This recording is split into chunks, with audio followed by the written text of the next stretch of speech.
Qala ta'ala fi kitabihil aziz, a'udzu billahi minasyaitonir rajim. Ya ayyuhalladzina amanu taqullaha wa qulu qawlan sadida yuslih lakum a'malakum wa yaghfir lakum dhunubakum wa may yuti'illaha wa rasulahu faqad faza fawzan 'azima. Ma'asyiral muslimin sedang Jumat rahimakumullah. Alhamdulillah, bersyukur kepada Allah Azza wa Jalla yang telah memudahkan langkah kaki kita, memberikan ketenangan hati, digerakkan hati tersebut untuk memenuhi panggilannya. Tambah banyak orang-orang di luar sana yang jasmaninya lebih sehat dari kita. Betapa banyak orang-orang yang berada di luar yang waktu luangnya lebih banyak dari kita, bahkan sebagian dari mereka pengangguran. Dan betapa banyak orang-orang yang umurnya jauh lebih muda dibandingkan kita. Tetapi kenapa Allah Subhanahu wa Ta'ala memberikan kita taufik, bimbingan, kemudahan untuk bersujud di hadapannya, mentaati perintah-perintahnya dan menjauhi larangan-larangannya? Ini semua adalah kebaikan yang Allah Ta'ala inginkan pada diri seseorang. Ketika Allah Ta'ala mengendaki kebaikan tersebut, di dalam hadis yang diriwayatkan oleh muttafaqun alaih, Rasulullah sallallahu alaihi wasallam bersabda, "May yuridillahu bihi khairan yufaqihu fid din." Barang siapa yang Allah Ta'ala kehendaki kebaikan pada diri seorang hamba, maka Allah akan fahamkan ia dalam agama. Wa fi riwayatin, "May yuridillahu bihi khairan ista'malahu." Barang siapa yang Allah Ta'ala kehendaki kebaikan pada diri seseorang, Allah akan pergunakan sisa usia kehidupan masanya untuk mentaati perintah-perintahnya. Maka bersyukurlah kita semua yang masih diberikan kebaikan, nikmat oleh Allah Subhanahu wa Ta'ala, sedangkan kita belum bisa memaksimalkan perintah-perintahnya, belum bisa menjauhi semua larangan-larangannya. Terus tingkatkan keimanan, ketakwaan kita kepada Allah, menghalalkan apa yang dihalalkan Allah dan mengharamkan apa yang diharamkannya. Salawat dan salam senantiasa kita curahkan dengan sepantas-pantasnya salawat kepada Nabi Muhammad sallallahu alaihi wasallam, di mana setiap orang tidak akan sampai kepada Allah kecuali dengan mengikuti beliau. Allah Ta'ala berfirman, "Qul in kuntum tuhibbunallah fattabi'uni yuhibbukumullah wa yaghfir lakum dzunubakum." Katakanlah, jika kalian mencintai Allah, maka ikutilah Nabi Muhammad sallallahu alaihi wasallam. Niscaya Allah akan mencintai kalian dan Allah akan mengampuni dosa-dosa kalian. Dan di antara tanda cinta kita kepada Rasulullah sallallahu alaihi wasallam adalah dengan memperbanyak sholawat kepadanya serta mengikuti sunnah-sunnahnya. Para jamaah sidang Jumat yang dimuliakan Allah Ta'ala, mengenai sunnah Rasulullah sallallahu alaihi wasallam sebagai salah satu tanda kita cinta kepada beliau. Di antara sunnah Nabi yang terbesar, di mana itulah maksud tujuan Allah Subhanahu wa Ta'ala mengutus beliau, sebagaimana di dalam hadis riwayat Ahmad, "Innama bu'ithu liutammima shalihal akhlaq." Sesungguhnya aku diutus untuk menyempurnakan akhlak manusia, yaitu terkait akhlak dan adab. Maka khatib akan menyampaikan dari atas mimbar ini urgensi adab dan akhlak pada kaum milenial. Sidang Jumat yang diberkahi Allah Subhanahu wa Ta'ala, seluruh aktivitas kehidupan kita, baik mulai dari bangun tidur hingga tidur kembali, itu tidak terlepas dari suri tauladan yang telah dicontohkan oleh Rasulullah sallallahu alaihi wasallam yang hanya tinggal kita ikuti secara maksimal. Bukankah Allah Subhanahu wa Ta'ala berfirman, "Laqad kana lakum fi Rasulillahi uswatun hasanah." Sungguh telah ada suri tauladan kepribadian yang baik pada diri Nabi Muhammad sallallahu alaihi wasallam. Di dalam kitab Al-Bughyatul Mustarsyirin dijelaskan bahwa ada sekitar 114 nabi dan rasul. Riwayat yang lain menjelaskan 124.000 nabi dan rasul. Itu semua mempunyai akhlak dan adab yang sangat terpuji. tetapi hanya satu yang Allah Ta'ala tuliskan di dalam Al-Quran.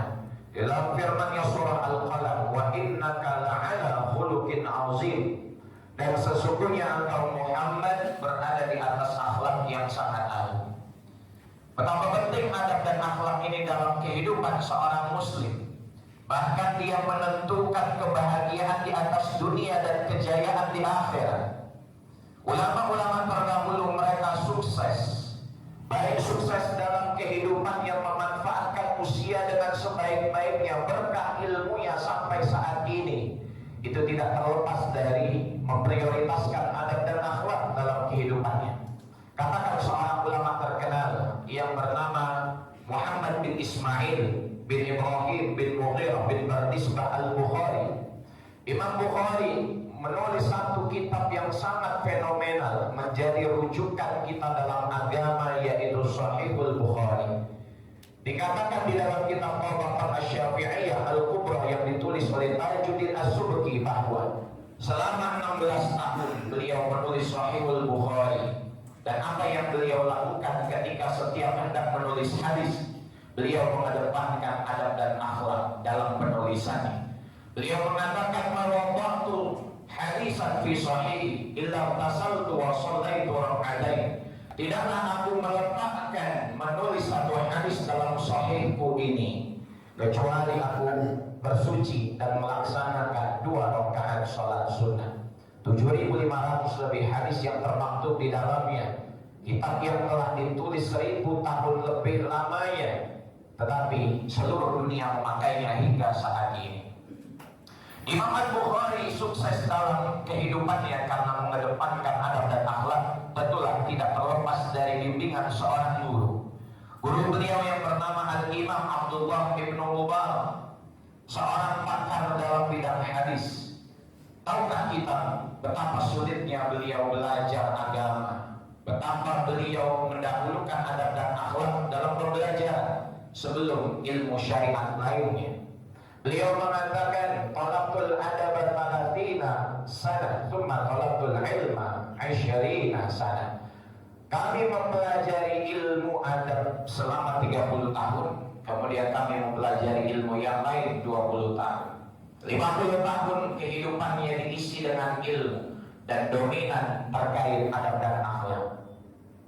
Begitulah bagaimana kita bisa mencontoh para ulama terdahulu di dalam kesuksesan mereka yang sudah terkenal, diakui keilmuannya, tidak diragukan ketakwaannya, tetapi yang membuat mereka sukses adalah adab dan akhlak yang diterapkan dalam kehidupannya hingga akhir hayat.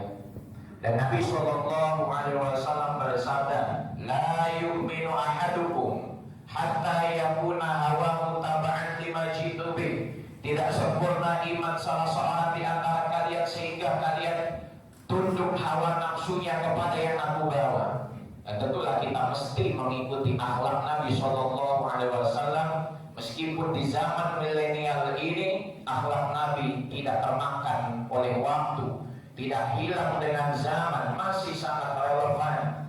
Kita terapkan dan kita aplikasikan dalam kehidupan kita dibandingkan mencontoh budaya barat, orang-orang kafir yang tidak jelas akhir kehidupannya.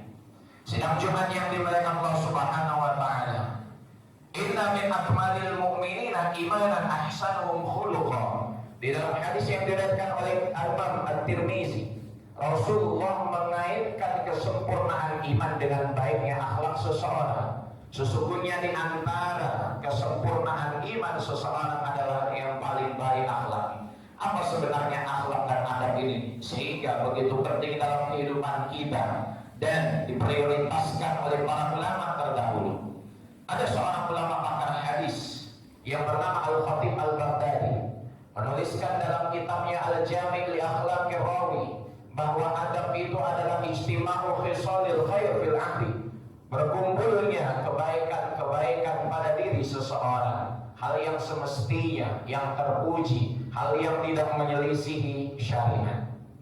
Kemudian ulama lain mengatakan adab adalah ilmu islahil lisan wal khitab wa isabati mawaqi'i wa tahsini alfazi, ilmu untuk memperbaiki tutur kata, menempatkan setiap tempat dengan perkataannya, dan setiap perkataan ada tempatnya, memfasihkan tata cara berbicara, tidak menyinggung orang lain, tidak keras di dalam perkataan.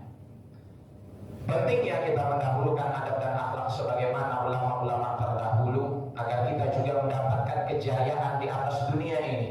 Kalau ibadah kita pas-pasan, sholat sering masbuk, susah bangun subuh, tidak sempat untuk bersedekah karena banyak kebutuhan yang harus kita tunaikan.